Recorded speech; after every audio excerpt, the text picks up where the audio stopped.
നമസ്കാരം. വാർത്തകളും വിശേഷങ്ങളുമായി സൗത്ത് വിഷൻ ന്യൂസിലേക്ക് സ്വാഗതം. ഇന്നത്തെ പ്രധാന സംഭവവികാസങ്ങളിലേക്ക്.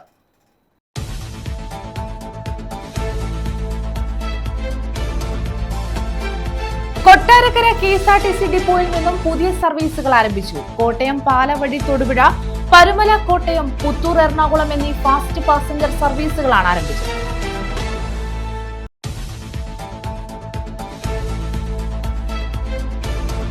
കേരള സംസ്ഥാന ചലച്ചിത്ര അക്കാദമി കൊട്ടാരക്കരയിൽ അന്താരാഷ്ട്ര വനിതാ ചലച്ചിത്രമേള സംഘടിപ്പിക്കുന്നു.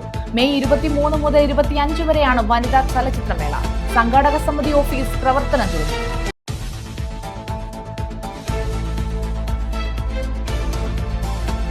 കൊലപാതകം, മയക്കുമരുന്ന് കേസുകളിൽ പ്രതിയായ വള്ളികുന്നം സ്വദേശി അറസ്റ്റിൽ. കടുവിനാൽ സുമേഷ് ഭവനിൽ സുമേഷ് കുമാറാണ് അറസ്റ്റിലായത്.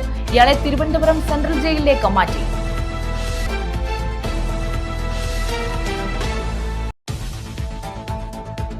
പാലുൽപാദനത്തിൽ കേരളം സ്വയം പര്യാപ്തത കൈവരിക്കുമെന്ന് മന്ത്രി ജെ ചിഞ്ചുറാണി. ക്ഷീരമേഖലയിലും വാതിൽപ്പടി സേവനങ്ങൾ എത്തിക്കുന്ന പദ്ധതി ഇതിന്റെ ഭാഗമെന്നും മന്ത്രി.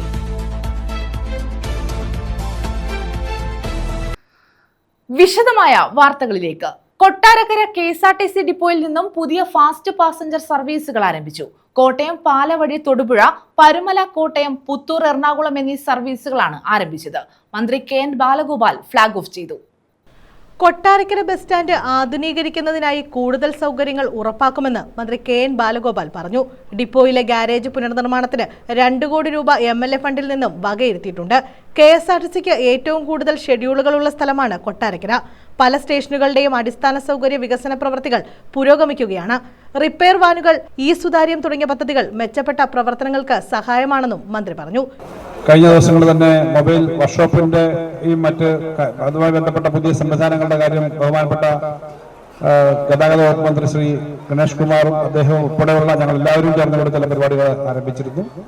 അതേപോലെ KSRTC ഒരു സംവിധാനം എന്ന നിലയിൽ വലിയ പ്രതിസന്ധികൾ നേരിടുന്ന ഒരു പ്രസ്ഥാനം തന്നെയാണ്. എന്നാലും എത്രയോ വർഷങ്ങൾക്ക് ശേഷം KSRTCയുടെ ശമ്പള വിതരണത്തിലും പെൻഷൻ വിതരണത്തിലും ഒരു ആത്മവിശ്വാസം ജീവനക്കാർക്ക് ഉണ്ടാവുന്ന ഒരു ഘട്ടമാണെന്ന് അവരുടെ മുഖങ്ങളിൽ നിന്ന് തന്നെ വ്യക്തമാകുന്നു എന്ന് എനിക്കറിയാം. കാരണം ധനകാര്യ വകുപ്പ് മന്ത്രിയാവുമ്പോഴും അതിനു മുമ്പും ഒക്കെ ഈ മേഖലയിലെ തൊഴിലാളികളുടെ പ്രശ്നങ്ങളും അതിനകത്ത് ഇടപെടുകയൊക്കെ ചെയ്യുന്ന ഒരാളെന്ന നിലയിലാണ്.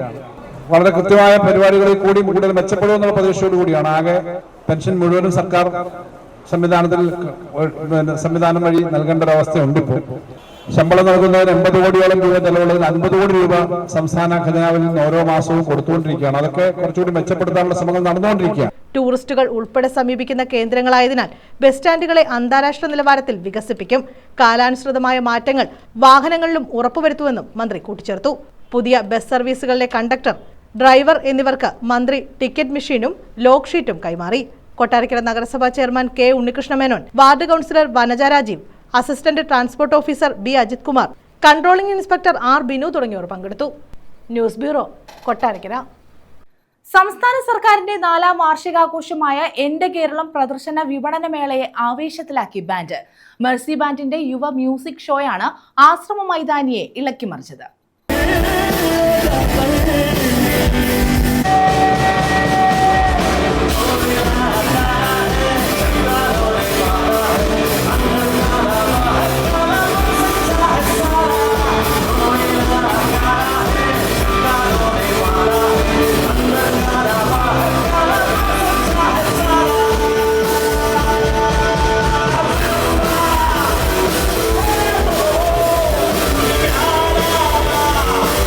കൊല്ലത്തെ കാണികളെ കയ്യിലെടുത്ത വൈവിധ്യമാർന്ന ഗാനങ്ങളിലൂടെ സദസ്സിനെ ഇളക്കിമറിക്കുകയായിരുന്നു മെർസി ബാൻഡ്.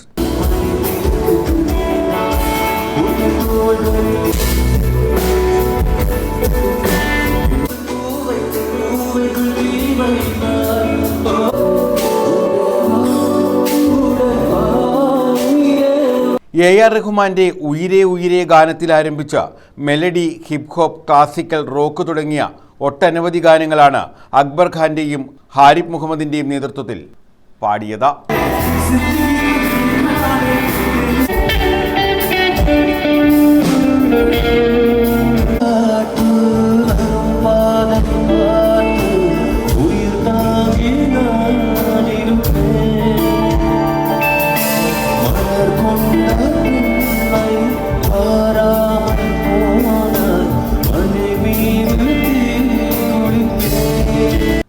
ന്യൂസ് ബ്യൂറോ, കൊല്ലം.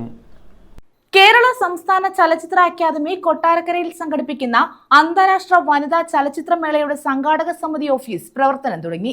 മെയ് 23 മുതൽ 25 വരെയാണ് വനിതാ ചലച്ചിത്രമേള നടക്കുന്നത്. ചന്തമുക്ക് മുനിസിപ്പൽ സ്ക്വയറിൽ ആരംഭിച്ച സംഘാടക സമിതി ഓഫീസ് മന്ത്രി KN ബാലഗോപാൽ ഉദ്ഘാടനം ചെയ്തു. വൻ നഗരങ്ങളിൽ മാത്രം നടന്നുവരുന്ന ചലച്ചിത്രമേളയ്ക്കാണ് കൊട്ടാരക്കര വേദിയാകുന്നതെന്ന് സ്വാഗത സംഘം ഓഫീസ് ഉദ്ഘാടനം ചെയ്തുകൊണ്ട് മന്ത്രി KN ബാലഗോപാൽ പറഞ്ഞു. ഒറ്റ കാര്യം മാത്രമേ ഉള്ളൂ, 25 സിനിമകളാണ് എന്നാണ് സെക്രട്ടറി പറഞ്ഞത്. 25 സിനിമകൾ, 25 ലോകോത്തരമായ സിനിമകളിലൂടെ വരുന്നു, കൊട്ടാരക്കരയിൽ വരുന്നു. അത് കാണാൻ അവസരം കിട്ടുന്നു. കണ്ടിന്യൂസ് ആയിരിക്കും 23-ാം തീയതി മുതൽ ചലച്ചിത്രമേള. പ്രത്യേകത അതാണ്. രജിസ്ട്രേഷന് തുടങ്ങിയിട്ടുണ്ട്, പുറത്തുനിന്ന് ആളുകൾ വരും. എന്തായാലും ഇത് സംബന്ധിച്ച് സംസ്ഥാനത്തെ ആകെ വരുന്ന പത്രങ്ങളിൽ വരുന്ന വാർത്തകൾ വരുന്നുണ്ട്. അപ്പോൾ അതുകൊണ്ട് കുറച്ച് രജിസ്ട്രേഷൻ അങ്ങനെ വരും എന്നാണ് ഞാൻ പ്രതീക്ഷിക്കുന്നത്. താമസിക്കാനുള്ള സൗകര്യം തുടങ്ങിയതൊക്കെ ഉണ്ട്. അതിൻ്റെയൊക്കെ ഒരു ബുദ്ധിമുട്ട് വരുമായിരിക്കും. എന്തായാലും കൊട്ടാരക്കരയിലെ ഈ ഒരു മേള നടത്താൻ തീരുമാനിച്ചത് നന്നായി എന്ന് പറയുന്ന തരത്തിലേക്ക് ഒരു നല്ല മേളയായി ഇത് മാറുമെന്ന് പ്രതീക്ഷിക്കുന്നു. ലോകത്തെ പ്രധാന ചലച്ചിത്രമേളകളിൽ ശ്രദ്ധേയമായ ചലച്ചിത്രങ്ങളാണ് മേളയിലും പ്രദർശിപ്പിക്കുന്നത്. വനിതാ സംവിധായകരുടെ 25 സിനിമകൾ പ്രദർശിപ്പിക്കുന്ന മേള കൊട്ടാരക്കര ആവേശത്തോടെ ഏറ്റെടുക്കുമെന്ന് മന്ത്രി പറഞ്ഞു. ഫെസ്റ്റിവൽ ബ്രോഷർ മന്ത്രി KN ബാലഗോപാലിൽ നിന്നും നിർമ്മാതാവ് അഡ്വക്കേറ്റ് K അനിൽകുമാർ അമ്പലക്കര ഏറ്റുവാങ്ങി. നഗരസഭാ chairman advocate K Unnikrishna Menon അധ്യക്ഷത വഹിച്ചു. ചലച്ചിത്ര academy chairman Premkumar, councillor Anitha Gopakumar, Sreeja, Lali, SR Ramesh, C Mukesh, advocate PK Johnson, V Sudeshan, C Ajoy എന്നിവർ പങ്കെടുത്തു.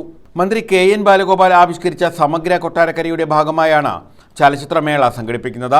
കൊട്ടാരക്കര മിനർവ തിയേറ്ററിന്റെ 2 സ്ക്രീനുകളിലായി നടക്കുന്ന മേളയിൽ വനിതാ സംവിധായകരുടെ ഫീച്ചർ സിനിമകളും ഡോക്യുമെന്ററികളും പ്രദർശിപ്പിക്കും. ലോക cinema, Indian cinema, Malayalam cinema എന്നീ വിഭാഗങ്ങളിലായാണ് പ്രദർശനം. 29ാമത് IFFKയിലെ പ്രേക്ഷക പ്രീതി നേടിയ വനിതാ സംവിധായകരുടെ ചിത്രങ്ങളും ഇതിൽ ഉൾപ്പെടുന്നു. മേളയുടെ ഭാഗമായി ഓപ്പൺ ഫോറം, കലാ സാംസ്കാരിക പരിപാടികൾ എന്നിവയും ഉണ്ടാകും. News bureau, Kottarakkara. കൊലപാതകം, മയക്കുമരുന്ന് കേസുകളിൽ പ്രതിയായ വള്ളികുന്നം സ്വദേശി അറസ്റ്റിൽ. കടുവിനാൽ സുമേഷ് ഭവനിൽ സുമേഷ് കുമാറാണ് അറസ്റ്റിലായത്. ഇയാളെ തിരുവനന്തപുരം സെൻട്രൽ ജയിലിലേക്ക് മാറ്റി. നിരവധി കേസുകളിലെ പ്രതിയായ വള്ളികുന്നം കടുവിനാൽ സുമേഷ് ഭവനത്തിൽ സുമേഷ് കുമാറിനെയാണ് വള്ളികുന്നം SHO D വിനുകുമാറിന്റെ നേതൃത്വത്തിൽ അറസ്റ്റ് ചെയ്തത്. കൊലപാതകം, മയക്കുമരുന്ന് വിപണനം തുടങ്ങി നിരവധി കേസുകളിൽ ഇയാൾ പ്രതിയാണെന്ന് പോലീസ് പറഞ്ഞു. ഇയാളെ തിരുവനന്തപുരം സെൻട്രൽ ജയിലിൽ കരുതൽ തടങ്കലിലാക്കി. താമരശ്ശേരിയിൽ യുവാവിനെ ജീവനോടെ പെട്രോൾ ഒഴിച്ച് കത്തിച്ച് കൊലപ്പെടുത്തിയ സംഭവം ഉൾപ്പെടെ ആലപ്പുഴ, വള്ളികുന്നം, അടൂർ, ഉദയഗിരി തുടങ്ങിയ വിവിധ പോലീസ് സ്റ്റേഷനുകളിൽ ഇയാൾക്കെതിരെ കേസ് നിലവിലുണ്ട്. ആഭ്യന്തര വകുപ്പിന്റെ പ്രത്യേക ഉത്തരവ് പ്രകാരമാണ് ഇയാളെ അറസ്റ്റ് ചെയ്തത്. News bureau, Vallikunnam. പാലുൽപാദനത്തിൽ കേരളം സ്വയം പര്യാപ്തത കൈവരിക്കുന്നതിന്റെ ഭാഗമായാണ് ക്ഷീരമേഖലയിലും വാതിൽപ്പടിക്കലേക്കുള്ള സേവനങ്ങൾ എത്തിക്കുന്ന പദ്ധതി നടപ്പാക്കിയതെന്ന് മന്ത്രി J ചിഞ്ചുറാണി. ആശ്രമം മൈതാനത്ത് തുടരുന്ന എന്റെ കേരളം പ്രദർശന വിപണന മേളയുടെ ഭാഗമായി മൃഗസംരക്ഷണം, ക്ഷീരവികസന വകുപ്പുകൾ സംയുക്തമായി സംഘടിപ്പിച്ച സെമിനാർ ഉദ്ഘാടനം ചെയ്യുകയായിരുന്നു മന്ത്രി. പാലുൽപാദനത്തിൽ കേരളം സ്വയം പര്യാപ്തത കൈവരിക്കുന്നതിന്റെ ഭാഗമായാണ് ക്ഷീരമേഖലയിലും വാതിൽപ്പടിക്കലേക്കുള്ള സേവനങ്ങൾ എത്തിക്കുന്ന പദ്ധതി നടപ്പാക്കിയതെന്ന് മന്ത്രി J ചിഞ്ചുറാണി പറഞ്ഞു. സംസ്ഥാന സർക്കാരിന്റെ 4ാം വാർഷികത്തോടനുബന്ധിച്ച് ആശ്രാമ മൈതാനത്ത് തുടരുന്ന എന്റെ കേരളം പ്രദർശന വിപണന മേളയുടെ ഭാഗമായി മൃഗസംരക്ഷണ, ക്ഷീരവികസന വകുപ്പുകൾ സംയുക്തമായി സംഘടിപ്പിച്ച പാലുൽപാദനത്തിന് നൂതന സാങ്കേതിക വിദ്യകൾ സെമിനാർ ഉദ്ഘാടനം ചെയ്ത് സംസാരിക്കുകയായിരുന്നു മന്ത്രി. കാലിസംരക്ഷണവുമായി ബന്ധപ്പെട്ട അറിയിപ്പുകളും സേവനങ്ങളും ഓൺലൈനിലൂടെ ലഭ്യമാക്കുന്ന രീതി കൂടുതൽ വികസിപ്പിക്കുമെന്നും കാലാനുസൃതമായ മാറ്റങ്ങൾ മേഖലയിൽ അനിവാര്യമാണെന്നും മന്ത്രി കൂട്ടിച്ചേർത്തു. ആ കോൾ സെന്ററിൽ മാത്രം വിളിച്ചാൽ നിങ്ങൾ ഉദ്ദേശിക്കുന്ന സ്ഥലത്ത് വാഹനം കഴിയും. ഇത്തവണ ഞങ്ങൾ വാഹനത്തിൽ കുറച്ച് മരുന്നുകൾ കൂടി വയ്ക്കുവാനുള്ള സംവിധാനമുണ്ട്. ഒരു പശു വീണ് പോയാൽ അതിനെ പൊക്കിയെടുക്കുവാൻ പറ്റാവുന്ന രീതിയിലുള്ള സംവിധാനങ്ങളൊക്കെ തന്നെ ഞങ്ങളതിൽ ക്രമീകരിക്കുകയാണ്. ആ നിലയിൽ ക്ഷീര കർഷകന് അടിയന്തര സഹായം കിട്ടത്തക്ക നിലയിലുള്ള സംവിധാനങ്ങൾ നമ്മുടെ വെറ്ററിനറി ആംബുലൻസുകൾ വഴി നമുക്ക് കിട്ടുന്നത് എന്നുള്ളത് യാഥാർത്ഥ്യമാണ്. ഇതൊക്കെ കൊടുത്തുകൊണ്ടാണ് കേരളത്തിലെ ക്ഷീര കർഷകരെ സഹായിക്കുമെന്ന വലിയ ഉത്തരവാദിത്വത്തിലേക്ക് ഈ ഗവൺമെൻറ് എത്തിച്ചേർന്നിട്ടുള്ളത്. ഞാൻ എല്ലാ പദ്ധതികളുടെ കാര്യങ്ങളും ഇപ്പോൾ ഈ അവസരത്തിൽ പറയുന്നുണ്ട്. എന്നാലും നമ്മുടെ പത്രത്തിൻ്റെ ഈ സമൃദ്ധ എന്ന് പറഞ്ഞൊരു വലുതായ പദ്ധതിക്ക് നമ്മൾ തുടക്കമിട്ടു. 7.5 കോടി രൂപയ്ക്കാണ് ആ പദ്ധതിക്ക് തുടക്കമിട്ടെങ്കിലും നമുക്കറിയുന്നത് പൂർത്തീകരണം വേണ്ടതാണ്. മൃഗക്ഷേമ ബോർഡംഗം R വേണുഗോപാൽ ക്ലാസ് എടുത്തു. LMTC Kottiyam assistant director doctor KG Pradeep, ജില്ലാ മൃഗസംരക്ഷണ ഓഫീസർ ഡോക്ടർ AL അജിത്, ക്ഷീരവികസന വകുപ്പ് deputy director S Mahesh Narayanan, മൃഗസംരക്ഷണ വകുപ്പ് deputy director doctor Sheeba P baby, doctor S Pramod, A Aneesha തുടങ്ങിയവർ പങ്കെടുത്തു. ന്യൂസ് ബ്യൂറോ, കൊല്ലം. ആലപ്പുഴ ജില്ലയിലെ നെല്ല് സംഭരണത്തിൽ സംസ്ഥാന സർക്കാരിന്റെ നേരിട്ടുള്ള ഇടപെടൽ. മന്ത്രി P പ്രസാദ് നേരിട്ടെത്തിയാണ് നെല്ല് സംഭരണത്തിന് തുടക്കമിട്ടത്. ഓയിൽ പാം ഇന്ത്യ ലിമിറ്റഡ് മുഖേനയുള്ള നെല്ല് സംഭരണത്തിനും തുടക്കം കുറിച്ചു. കുട്ടനാട്ടിൽ ഉപ്പുവെള്ളം കയറിയും അത്യുഷ്ണം മൂലവും വിളവും ഗുണനിലവാരവും കുറഞ്ഞതിനാൽ സപ്ലൈകോ മുഖാന്തരം നെല്ലെടുപ്പ് പ്രതിസന്ധിയിലായ പാടങ്ങളിൽ നിന്ന് കൃഷിവകുപ്പിന്റെ നേതൃത്വത്തിൽ നെല്ല് സംഭരിക്കുന്ന നടപടിയാണ് ആരംഭിച്ചത്. കുട്ടനാട്ടിൽ ഉപ്പുവെള്ളം കയറിയും അത്യുഷ്ണം മൂലവും വിളവും ഗുണനിലവാരവും കുറഞ്ഞതിനാൽ സപ്ലൈകോ മുഖാന്തരം നെല്ലെടുപ്പ് പ്രതിസന്ധിയിലായ പാടങ്ങളിലാണ് കൃഷിവകുപ്പിന്റെ നേതൃത്വത്തിൽ നെല്ല് സംഭരിക്കുന്ന നടപടി ആരംഭിച്ചത്. ഓയിൽ പാം ഇന്ത്യ ലിമിറ്റഡ് മുഖേനയാണ് നെല്ല് സംഭരണം. അമ്പലപ്പുഴ വടക്കു പഞ്ചായത്തിലെ കാട്ടുകോണം, കോലടിക്കാട് പാടങ്ങളിൽ നിന്നാണ് കൃഷിവകുപ്പിന്റെ നേതൃത്വത്തിൽ ഓയിൽ പാം ഇന്ത്യ ലിമിറ്റഡ് മുഖേന നെല്ല് സംഭരണം ആരംഭിച്ചത്. മന്ത്രി P പ്രസാദ് നേരിട്ടെത്തി സംഭരണത്തിന് നേതൃത്വം നൽകി. കർഷകർക്ക് എല്ലാ സഹായവും പിന്തുണയും മന്ത്രി ഉറപ്പാക്കി. തുടക്കത്തിൽ 450 ടൺ നെല്ലാണ് സംഭരിക്കുക. ഇതിലേക്കായി 3 കോടി രൂപ കൃഷിവകുപ്പിന് പ്രത്യേക പാക്കേജായി സർക്കാർ അനുവദിച്ചിട്ടുണ്ട്. നെല്ലെടുക്കുമ്പോൾ കർഷകർക്കുള്ള നെൽവില നെല്ലിന്റെ ഗുണനിലവാരത്തിന് ആനുപാതികമായി കർഷകരുടെ അക്കൗണ്ടിലേക്ക് കൃഷിവകുപ്പ് നൽകും. കുട്ടനാട്ടിലെ ചില പാടശേഖരങ്ങളിൽ ഉപ്പുവെള്ളം കയറിയതിനെ തുടർന്ന് നെല്ലിന്റെ ഗുണനിലവാരത്തിൽ കുറവ് സംഭവിച്ചതിനാൽ നെല്ല് സംഭരിക്കുന്നത് പ്രയാസമായി മാറി. സപ്ലൈകോയുമായി സംഭരണത്തിന് കരാറിലേർപ്പെട്ട മില്ലുകൾ ഈ നെല്ല് സംഭരിക്കാൻ തയ്യാറാകാതിരുന്നതിനെ തുടർന്ന് മന്ത്രിസഭ വിഷയം ചർച്ച ചെയ്തു. മില്ലുകൾ പിന്മാറിയ സാഹചര്യത്തിൽ കർഷകർക്ക് ായ ബുദ്ധിമുട്ട് പരിഹരിക്കാൻ കൃഷിവകുപ്പ് നേരിട്ട് നെല്ല് സംഭരിക്കാൻ തീരുമാനിക്കുകയായിരുന്നെന്ന് മന്ത്രി പറഞ്ഞു. ശാശ്വതമായ പരിഹാരമാണ് ഈ വേണ്ടത്. ഓരോ തവണയും മില്ലുകാരൻ്റെ പുറകെ പോയി നിന്നിട്ട് നമ്മൾ പോയി നിൽക്കുകയാണ് ഇതെല്ലാം ഉത്പാദിപ്പിച്ചിട്ട്. അതൊരു ശാശ്വതമായ പരിഹാരം ഉണ്ടാവേണ്ട ആവശ്യമാണ്. കുട്ടനാട്ടിൽ ഇപ്പോൾ സെൻറ്ററിൽ നമ്മളോട് പറഞ്ഞൊക്കെ ചില ഇതിൻ്റെ പേരിലെല്ലാം നിയന്ത്രണങ്ങൾ കൊണ്ടുവരാൻ പോകണം. അവർ ഈ പാടി പ്രൊക്യൂർമെൻറ്റ് സെൻ്ററൊക്കെ വേണമെന്നൊക്കെയാണ് പറയുന്നതല്ല. അപ്പോൾ നമ്മളും അതിനെക്കുറിച്ച് ഇന്നല്ലെങ്കിൽ നാളെ ആയാലും അത് ചെയ്യേണ്ടി വരും. ഒരു കർശനമായ നിയന്ത്രണത്തിലേക്ക് വരുന്ന അവസരത്തിൽ ഇപ്പോൾ നമ്മൾ ആവശ്യപ്പെട്ടിട്ടുണ്ട്. ഇനി കർശനമാകുമ്പോൾ വേണം. സപ്ലൈകോയുടെയും കൃഷിവകുപ്പിന്റെയും പ്രതിനിധികൾ ചേർന്നായിരിക്കും സംഭരിക്കേണ്ട നെല്ലിന്റെ ഗുണനിലവാരം ഉറപ്പുവരുത്തുക. ഇത്തരത്തിൽ ശേഖരിക്കുന്ന നെല്ല് വിപണി സാധ്യതകളുള്ള ഉപോൽപ്പന്നങ്ങളാക്കുന്നതിനും ബാക്കിയുള്ളവ ലേലം ചെയ്യുന്നതിനുമാണ് നിർദ്ദേശം നൽകിയിട്ടുള്ളത്. നിശ്ചയിക്കുന്ന സംഭരണ വില കർഷകന്റെ ബാങ്ക് അക്കൗണ്ടുകളിലേക്ക് കൈമാറുന്നതിന് ആലപ്പുഴ പ്രിൻസിപ്പൽ കൃഷി ഓഫീസറെ ചുമതലപ്പെടുത്തി. News bureau, Alappuzha. സംസ്ഥാനത്തേക്ക് കാലവർഷം എത്തുന്നു. കർണാടക തീരത്ത് ചക്രവാത ചുഴി രൂപം കൊള്ളുന്നു. ഇത് ന്യൂനമർദ്ദമായി മാറിയേക്കും. കേരള, കർണാടക, ലക്ഷദ്വീപ് തീരങ്ങളിൽ മത്സ്യബന്ധനത്തിന് 22 വരെ വിലക്കേർപ്പെടുത്തി. ഇന്ന് 4 ജില്ലകളിൽ ഓറഞ്ച് അലർട്ട് പ്രഖ്യാപിച്ചു. സംസ്ഥാനത്തേക്ക് കാലവർഷം എത്തുന്നു. കർണാടക തീരത്ത് രൂപം കൊള്ളുന്ന ചക്രവാത ചുഴി ന്യൂനമർദ്ദമായി മാറാനാണ് സാധ്യത. കേരള, കർണാടക, ലക്ഷദ്വീപ് തീരങ്ങളിൽ ഞായറാഴ്ച മുതൽ 22 വരെ മത്സ്യബന്ധനത്തിന് വിലക്കേർപ്പെടുത്തി. തിങ്കളാഴ്ച 4 ജില്ലകളിൽ ഓറഞ്ച് അലർട്ട് പ്രഖ്യാപിച്ചു. വയനാട്, കണ്ണൂർ, കോഴിക്കോട്, കാസർഗോഡ് ജില്ലകളിലാണ് ഓറഞ്ച് അലർട്ട്. ഇടിമിന്നലോടെയുള്ള അതിശക്തമായ മഴയാണ് പ്രതീക്ഷിക്കുന്നത്. ആലപ്പുഴ, കോട്ടയം, എറണാകുളം, ഇടുക്കി, തൃശൂർ, പാലക്കാട്, മലപ്പുറം ജില്ലകളിൽ തിങ്കളാഴ്ച യെല്ലോ അലർട്ടും പ്രഖ്യാപിച്ചു. പ്രത്യേക അലർട്ട് പ്രഖ്യാപിച്ച ജില്ലകളിൽ ശക്തമായ കാറ്റിനും ഇടിമിന്നലിനും സാധ്യതയുണ്ടെന്നും ഉരുൾപൊട്ടൽ ഭീഷണി നിലനിൽക്കുന്ന പ്രദേശങ്ങൾ ഉൾപ്പെടെ കനത്ത ജാഗ്രത വേണമെന്നും കാലാവസ്ഥാ വകുപ്പ് മുന്നറിയിപ്പ് നൽകി. കേരള, കർണാടക, ലക്ഷദ്വീപ് തീരങ്ങളിൽ മണിക്കൂറിൽ 35 മുതൽ 45 കിലോമീറ്റർ വരെയും ചില അവസരങ്ങളിൽ 55 കിലോമീറ്റർ വരെയും വേഗതയിൽ ശക്തമായ കാറ്റിനും മോശം കാലാവസ്ഥയ്ക്കും സാധ്യതയുണ്ടെന്നാണ് കാലാവസ്ഥാ കേന്ദ്രം നൽകുന്ന മുന്നറിയിപ്പ്. തെക്കു പടിഞ്ഞാറൻ ബംഗാൾ ഉൾക്കടലിന്റെ ഭാഗങ്ങളിൽ മണിക്കൂറിൽ 35 മുതൽ 45 കിലോമീറ്റർ വരെയും ചില അവസരങ്ങളിൽ 55 കിലോമീറ്റർ വരെയും വേഗതയിൽ ശക്തമായ കാറ്റിനും മോശം കാലാവസ്ഥയ്ക്കും സാധ്യതയുണ്ട്. തെക്കൻ മഹാരാഷ്ട്ര തീരം, ഗോവ തീരം, തെക്കു പടിഞ്ഞാറൻ ബംഗാൾ ഉൾക്കടൽ എന്നിവിടങ്ങളിലും 20 വരെ ജാഗ്രതാ നിർദ്ദേശം നൽകിയിട്ടുണ്ട്. ഇതേസമയം തെക്കു പടിഞ്ഞാറൻ കാലവർഷമേഘങ്ങൾ കന്യാകുമാരിയുടെ തീരത്തെത്തി. 2 ദിവസത്തിനുള്ളിൽ കേരള തീരത്തേക്ക് എത്തിച്ചേരുമെന്നാണ് കാലാവസ്ഥാ കേന്ദ്രം നൽകുന്ന മുന്നറിയിപ്പ്. News bureau, Alappuzha. സംസ്ഥാന മന്ത്രിസഭയുടെ 4ാം വാർഷികത്തോടനുബന്ധിച്ച് നടക്കുന്ന എന്റെ കേരളം പ്രദർശന വിപണന മേളയുടെ ഭാഗമായി സെമിനാർ നടത്തി. ജൈവകൃഷി, പ്രകൃതി കൃഷി, അറിവുകളും സാധ്യതകളും എന്ന വിഷയത്തിലാണ് സെമിനാർ സംഘടിപ്പിച്ചത്. സംസ്ഥാന സർക്കാരിന്റെ 4ാം വാർഷികത്തോടനുബന്ധിച്ച് കൊല്ലം ആശ്രാമ മൈതാനിയിലാണ് പ്രദർശന വിപണന മേള ഒരുക്കിയിട്ടുള്ളത്. ഇതോടനുബന്ധിച്ചാണ് ജൈവകൃഷി, പ്രകൃതി കൃഷി, അറിവുകളും സാധ്യതകളും എന്ന വിഷയത്തിൽ സെമിനാർ സംഘടിപ്പിച്ചത്. ജില്ലാ പ്രിൻസിപ്പൽ കൃഷി ഓഫീസർ രാജേഷ് കുമാർ ഉദ്ഘാടനം ചെയ്തു. ഇന്ന് നമ്മുടെ വിവിധ പദ്ധതികൾ നമ്മുടെ കാർഷിക മേഖലയിൽ നടപ്പിലാക്കുന്നത് ഈ മേഖലയിൽ ഈ പറയുന്ന സബ്ജക്റ്റിനെ ആസ്പദമാക്കി തന്നെ. നിങ്ങൾ ഈ ഇവിടെ പ്രദർശന നഗരിയിൽ നമ്മുടെ സ്വാളുകൾ വെച്ചിട്ടുണ്ട്. കാർഷിക കൃഷി വകുപ്പിൻ്റെ സ്വാളുകളുണ്ട്. ആ സ്റ്റോളുകളിൽ ഒരു സ്റ്റോളിൽ നിങ്ങൾക്കൊരു ഫുഡ് പ്ലേറ്റ് കാണും. അത് നമ്മൾ മലയാളത്തിൽ പോഷക തളിക എന്നാണ് പറയുന്നത്. അത് നിങ്ങൾക്ക് കാണാൻ സാധിക്കും. എന്തായാലും സെമിനാർ കഴിഞ്ഞാൽ എന്തായാലും എല്ലാവരും അവിടെ വിസിറ്റ് ചെയ്യണം.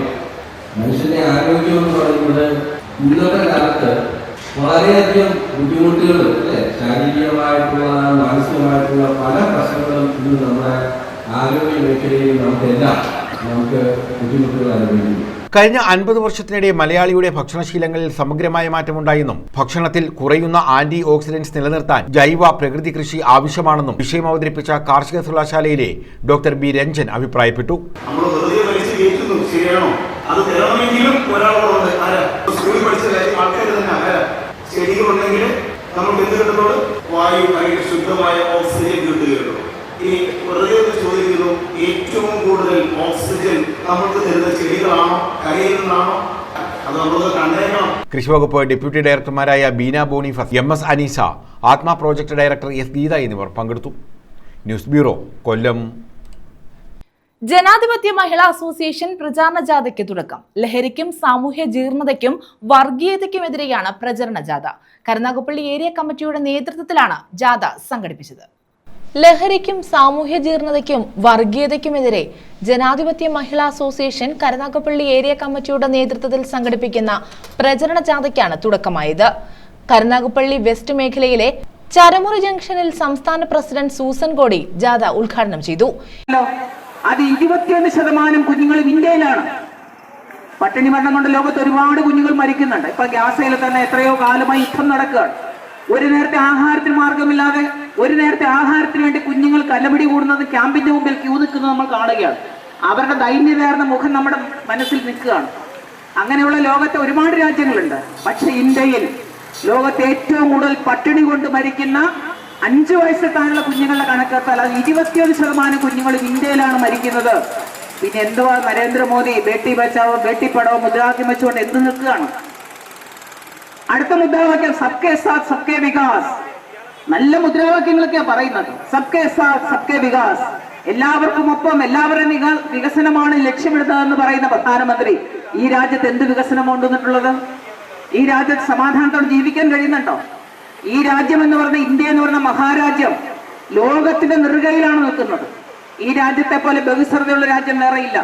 ഏരിയ പ്രസിഡന്റ് B പത്മകുമാരി അധ്യക്ഷത വഹിച്ചു. S ഇന്ദുലേഖ സ്വാഗതം പറഞ്ഞു. ജാഥ ക്യാപ്റ്റൻ വസന്ത രമേശ് സംസാരിച്ചു. തുടർന്ന് ഹൈസ്കൂൾ ജംഗ്ഷന് പടിഞ്ഞാറ് വശം ആദ്യ ദിവസത്തെ പര്യടനം സമാപിച്ചു. സമാപന സമ്മേളനം മഹിളാ അസോസിയേഷൻ സംസ്ഥാന കമ്മിറ്റി അംഗം ഷാഹിദ കമാൽ ഉദ്ഘാടനം ചെയ്തു. ജിജി അധ്യക്ഷത വഹിച്ചു. സുപ്രഭ സ്വാഗതം പറഞ്ഞു. C രാധാമണി, RK ദീപ തുടങ്ങിയവർ പങ്കെടുത്തു. 21-ന് ജാഥ ആലപ്പാട് ഭദ്രൻമുക്കിൽ സമാപിക്കും. സമാപന സമ്മേളനം സംസ്ഥാന ജോയിന്റ് സെക്രട്ടറി സബിത ബീഗം ഉദ്ഘാടനം ചെയ്യും. News bureau, Karunagappally. പ്രധാന വാർത്തകൾ വീണ്ടും.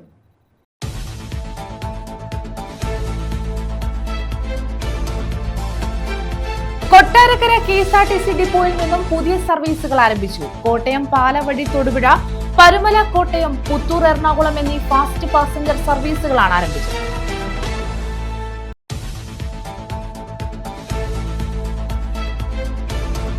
കേരള സംസ്ഥാന ചലച്ചിത്ര അക്കാദമി കൊട്ടാരക്കരയിൽ അന്താരാഷ്ട്ര വനിതാ ചലച്ചിത്രമേള സംഘടിപ്പിക്കുന്നു. മെയ് 23 മുതൽ 25 വരെയാണ് വനിതാ ചലച്ചിത്രമേള. സംഘാടക സമിതി ഓഫീസ് പ്രവർത്തനം തുടങ്ങി.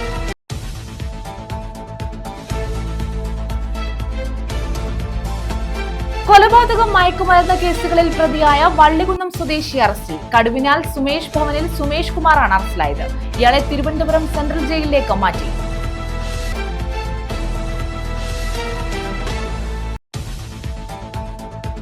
പാലുൽപാദനത്തിൽ കേരളം സ്വയം പര്യാപ്തത കൈവരിക്കുമെന്ന് മന്ത്രി J ചിഞ്ചുറാണി. ക്ഷീരമേഖലയിലും വാതിൽപ്പടി സേവനങ്ങൾ എത്തിക്കുന്ന പദ്ധതി ഇതിന്റെ ഭാഗമെന്നും മന്ത്രി.